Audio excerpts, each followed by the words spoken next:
నాన్వేషణ అనే వ్యక్తి ఎవడాడు? మన ఇండియాలో పుట్టి ప్రపంచ యాత్రికుడు అంటున్నాడు. ఎక్కడ పోయినా మన తెలుగు లాంగ్వేజ్ వాడుకొని డబ్బు సంపాదించుకుంటున్నాడు. అరే నాన్వేషణ గుర్తుపెట్టుకో. ఏంటో నువ్వు చూపిస్తుంది జనాలకి? ఏంటో సొరకాయ పెట్టుకొని, ఏంటి గడారు పెట్టుకొని మీ నాయన్ని మేమది పెట్టాలడా? అంటే నీకు సంస్కారం అడ్డం వస్తుందాడా? ఓహో మేమ్మ మీ నాన్న చూపించడం అది ఆ సిచ్యువేషన్లో వేరే పెట్టి అలా జనాలు చెప్పాలి. నువ్వు ఏంటో నాన్వేషణ నువ్వు గొప్ప? ఇది బెట్టింగ్ యాప్ల మీద పోరాడావు, మంచి అభిప్రాయం ఉందని చాలా మందిని మార్చావని నేను నీకు సెల్యూట్ చేశాను ఒకప్పుడు. ఇప్పుడు నువ్వేంట్రా మా హిందూ సమాజం గురించి మాట్లాడుతున్నావు నువ్వు? ఎక్కడెక్కడో తీసుకొచ్చి హిందువులు రేపు చేశారు, హిందువుల అమ్మాయిలు రేపు చేయబడ్డారు అంటున్నావు. ఎక్కడైతే ఉందిరా ఇది? రే నువ్వు ఎక్కడెక్కడో దేశాలు తిరుగుతూ మా హిందూ లాంగ్వేజ్ని వాడుకుంటూ తెలుగులో బతుకుతూ, తెలుగు లాంగ్వేజ్ వాడుకుంటూ బతుకుతూ నువ్వు మనిషివా? కడుపు అన్నం తింటున్నావా, గడ్డి తింటున్నావా నువ్వు? నువ్వు ప్రపంచ యాత్రికుడు ఏంటొచ్చు? ఎన్ని దేశాలు చూపించారు నువ్వు? నీ పైన అవి ఇవి చూపించుకుంటూ బతికే నా కొడుకు నువ్వు. ఈరోజు రా మా ఇండియాకి రా. ఏం తెలంగాణలో లేవా టెంపుల్స్? ఏం శ్రీకృష్ణదేవుడు హంపిలో లేవా? ఎక్కడ లేవురా మా హిందూ దేవస్థానాలు? శ్రీశైలం లేదా, తిరుపతి లేదా? ఏనాడని చెప్పావా ఇండియాలో ఇలాంటి దేవస్థానాలు ఉన్నాయి, మా ఇండియా ఇలాంటి గొప్పది, మా సంస్కృతి చాలా గొప్పది, అమెరికన్స్ కానీ మా ఇండియాలో ఆడవాళ్ళు కట్టినట్లు చీరలు కట్టుకుని తిరుగుతున్నారని ఏనాడని చెప్పావా? నీ బతుకిదేనా? ఎన్ని దేశాలు పోయినా నువ్వు ప్రపంచ యాత్రికుడు వచ్చినదే. నువ్వు తెలుగు వాడుకుని బతుకుతున్నావు. నువ్వు డబ్బు సంపాదించింది మా తెలుగు లాంగ్వేజ్ వల్ల. ఎన్ని దేశాలకు వెళ్తే ఎన్ని లాంగ్వేజ్ మాట్లాడావు నువ్వురా? నువ్వు 10th ఫెయిల్ అయితే నువ్వు ఇంటర్ పాస్ అయితే మాకేం చెప్తున్నావురా?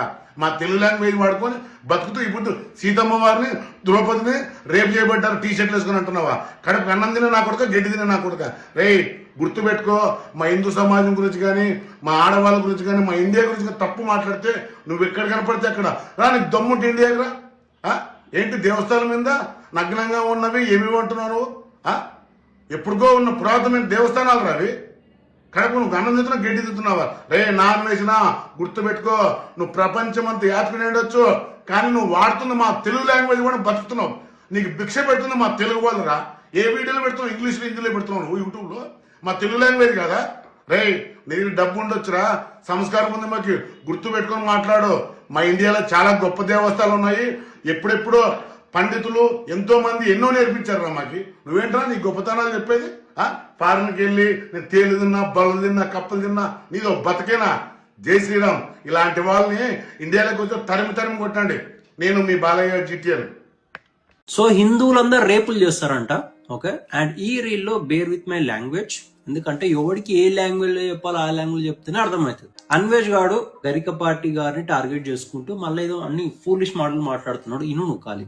ఆడపిల్లలదే తప్పండి. ఎందుకంటే 2024లో 30,000 రేపులు అయ్యాయి అఫీషియల్ గా పోలీసు లెక్కల ప్రకారం.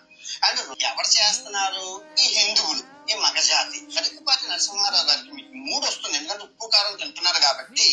65 సంవత్సరాల్లో శివులు లేచిపోతుంది కాబట్టి రూపాయి బ్లేడ్ పెట్టుకుని కట్ చేసేసుకోండి మిషన్లు. ఇట్లా వల్గర్ లాంగ్వేజ్ యూజ్ చేస్తే రీచ్ వస్తుందని యూజ్ చేస్తాడు. వాళ్ళు ఇప్పుడు వీడు ఏమనుకుంటే గరికపాటి గారిని తిడుతున్నందుకు కాంట్రవర్సీ. నువ్వు తిట్టుకో, మాకు సంబంధం లేదు, వి డోంట్ కేర్. ఓకే, ఒకసారి నువ్వు ఎన్సీఆర్బి డేటా అది చూడు. ఎన్ని రేప్ కేసులు బుక్ అయితే దాంట్లో ఎంత నిజం ఎంత అబద్ధం. గరికపాటి గారు ప్రవచనం చెప్పే టైంలో కొన్ని థింగ్స్ కామెడీగా తీసుకెళ్లాలి, కొన్ని సీరియస్ గా తీసుకెళ్లాలి. కామెడీగా తీసుకెళ్లే టైంలో మాట్లాడిన మాటలు పట్టుకుని ఇంతగానం రియాక్ట్ అవుతున్నాడు.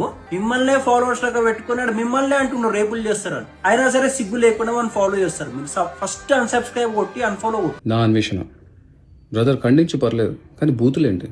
అది కూడా సొసైటీలో ఒక రెప్యూటెడ్ పీపుల్ని పట్టుకొని, ఒక మంచి చేసే వాళ్ళని, హిందూ ధర్మం మీద పోరాడే వాళ్ళని పట్టుకొని తిట్టడం ఏంటి? ఎన్నో సందర్భాలలో ఏదో రకంగా వచ్చి ఉంటుంది, ఏదో వీడియో వచ్చి ఉంటుంది, దాంట్లో ఒక లైన్ పిక్ చేసుకుని ఇలా మాట్లాడడం కరెక్ట్ కాదు, ఉమ్మడికి కరెక్ట్ కాదు.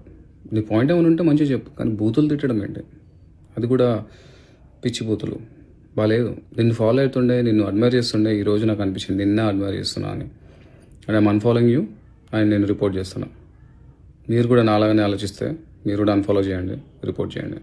మీకు ట్రెండింగ్ మాత్రమే ముఖ్యం, రీసెర్చ్ కాదు, నాలెడ్జ్ కాదు, అవతల వాళ్ళ ఎమోషన్స్ కాదు. ట్రెండింగ్ లో ఉన్న వాళ్ళని బూతులు తిడితే ఫాలోవర్స్ వస్తారనుకుంటావు, ఎంత తిడితే అంత ఫాలోవర్స్ అనుకుంటావు. మర్యాదగా చెప్తున్నా, గరికపాటి నరసింహారావు గారికి, సీతమ్మ తల్లికి, ద్రౌపది దేవికి స్త్రీలను అవమానించినందుకు బహిరంగ క్షమాపణ చెప్పు. లేకపోతే గుర్తుపెట్టుకో, అన్వేష్ గుర్తుపెట్టుకో, నీ పతనం మొదలవుతాది. నీ పతనం మొదలైతాదని ఈ వైద్యుల మారుతి కాదు, సగటు సామాన్యుడు చెప్పే రోజు వస్తాది. ఆ పొద్దు అట్లా మాట్లాడినానే ఈ రోజు ఈ గతి వచ్చింది అని పొర్లుకుంటూ ఏడ్చే రోజు వస్తాది, గుర్తుపెట్టుకో. మిత్రులారా, ఇలాంటి టాక్ టాక్సిక్ పీపుల్ ని మనం ఎంకరేజ్ చేయాల్సిన అవసరం లేదు. ముఖ్యంగా తెలుగు వాళ్ళంటే బూతులు మాట్లాడితేనే ఫాలోవర్స్ వస్తారు అన్న ఎగ్జాంపుల్ ని బ్రేక్ చేద్దాం. ఇలాంటి వాళ్ళు సమాజానికే కాదు దేశానికే ప్రమాదం. మిత్రులారా, నా ఈ మాటలతో మీరు ఏమాత్రం అంగీకరించిన స్టోరీస్ పెట్టి ట్యాగ్ చేయండి, రీపోస్ట్ చేయండి, షేర్ చేయండి. తెలుగు వాళ్ళ ఆదరణ చూశాడు, ఇప్పుడు తెలుగు వాళ్ళ వ్యతిరేకత చూస్తాడు. చూపిద్దాం ఒక సైన్యం